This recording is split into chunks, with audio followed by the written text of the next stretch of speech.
Smart સિટીના દાવાની pole ખુલી।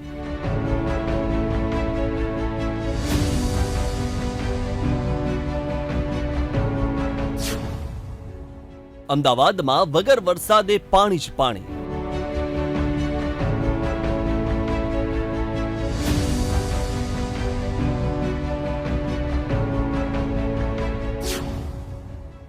ઊંઘતું તંત્ર ક્યારે જાગશે?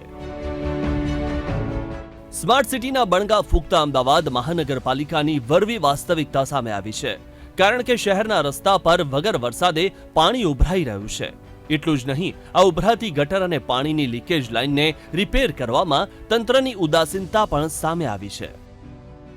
ટીવી સ્ક્રીન પર દેખાતા દ્રશ્યો છે શહેરના નરોડા પાટિયા વિસ્તારના, કે જ્યાં છેલ્લા 20 દિવસથી પાણીની લાઇનમાં ભંગાણ થયું છે અને આ ભંગાણમાંથી પાણી સતત રસ્તા પર વહી રહ્યું છે। નજીકમાં જ ટ્રાફિક પોલીસ ચોકી છે, ત્યાં પણ પાણી ભરાય છે। આ રસ્તા પરથી જ ધારાસભ્યો અને કોર્પોરેટરોની અવરજવર પણ રહે છે, પરંતુ દુઃખની વાત તો એ છે કે આજ સુધી આ સમસ્યા કોઈના ધ્યાને નથી આવી।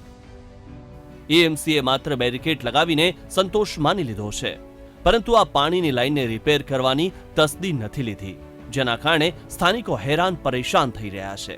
આ પડવાનું કારણ એક સાહેબ રોજે રોજ પાણી ભરાયેલું,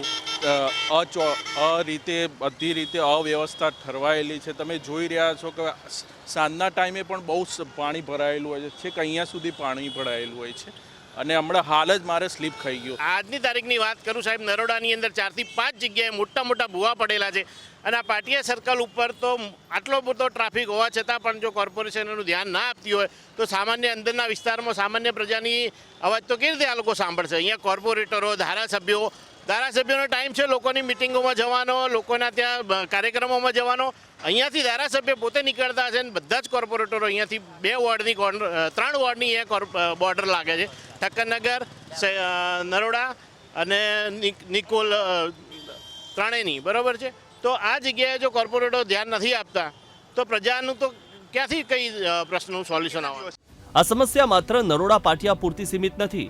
પુલિન સોસાયટી પાસે પણ પાણીની લાઇન તૂટતા પાણી વેડફાયું હતું, પરંતુ તંત્રએ રસ્તા ખોદીને કામગીરી શરૂ કરી છે।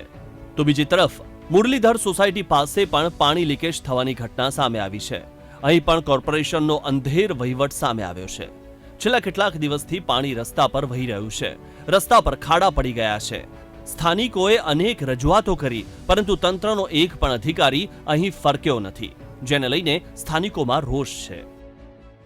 આ 15-20 દિવસથી અહીં આગળ ગટર ઉભરાય છે અને ફોન કરવાથી કોઈ પણ આજ સુધી જવાબ મળ્યો નથી। પાણી લીકેજ છે અને ગટર પણ ઉભરાય છે, બધે મિક્સ પાણી છે અને ગેટ ઉપર એટલું બધું પાણી ભરાય છે કે છોકરાઓની બાજુમાં સાગર સ્કૂલ છે, એ લોકોને આવવા જવામાં તકલીફ પડે છે। આજ સુધી અહીંના રહીશો વારંવાર ફોન કરે છે, છતાં કોઈ જવાબ આપતા નથી। એટલે અહીંયા ગાડી શું છે, વારે ઘડીએ ગટરની લાઈનો અને પાણીની લાઈનો તૂટી જાય છે, એના કારણે ખાડા પડ્યા રોડની વચ્ચોવચ્ચ। હવે 2 બાજુ સ્કૂલ છે, આ બાજુ નોબલ સ્કૂલ છે, પાછળ સાગર સ્કૂલ છે, અહીંયા ગાડી અમારું ક્લિનિક છે, સામે ડેરી છે, અવર જવર બહુ થાય અને વિદ્યાર્થીઓ વારે ઘડીએ પડી જાય છે, સાયકલ લઈને પડી જાય છે, એમને બહુ નુકસાન થાય છે અને એના કારણે ટ્રાફિક પણ જામ થાય છે। અને સરકારમાં આ દર 6 મહિને 4 મહિને થયા જ કરે છે, તો કોઈ બહુ ધ્યાન આપતું નથી।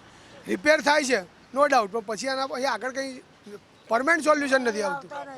એક તરફ શહેરીજનો તંત્રની કામગીરી સામે સવાલો કરી રહ્યા છે, તો બીજી તરફ તંત્રના અધિકારીઓ પોતાનો લૂલો બચાવ કરી રહ્યા છે।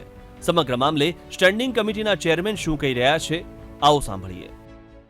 તો કોઈ ચોક્કસ વિસ્તારમાં આ કોઈ ઘટના જોવા મળી છે કે જ્યાં WDF નવું બનતું હોય તો એના ટેસ્ટિંગ પણ ચાલતા હોય છે, પરિણામે ત્યાં આગળ સાંધા તૂટવાને કારણે અથવા તો લીકેજને કારણે એ પાણી જમીનની બહાર નીકળતું હોય છે અને એને પરિણામે આ લીકેજ જોવા મળતું હોય છે। આવી કોઈ જગ્યા હશે ત્યાં ચોક્કસ બેરિકેડિંગ મૂકી તે જગ્યા એને કવર કરવામાં આવશે અને આગામી સમયગાળા દરમિયાન એ કોઈ ભાગની અંદર લીકેજ ન થાય તેની કાર્યવાહી કરવામાં આવશે। સ્ટેન્ડિંગ કમિટીના ચેરમેને વહેલી તકે સમસ્યાનો ઉકેલ લાવવાની ખાતરી આપી છે, ત્યારે હવે ક્યારે તંત્ર જાગશે અને ક્યારે આ સમસ્યાનો અંત આવશે તે જોવું રહ્યું। Darshal Raval, VTV news, Ahmedabad.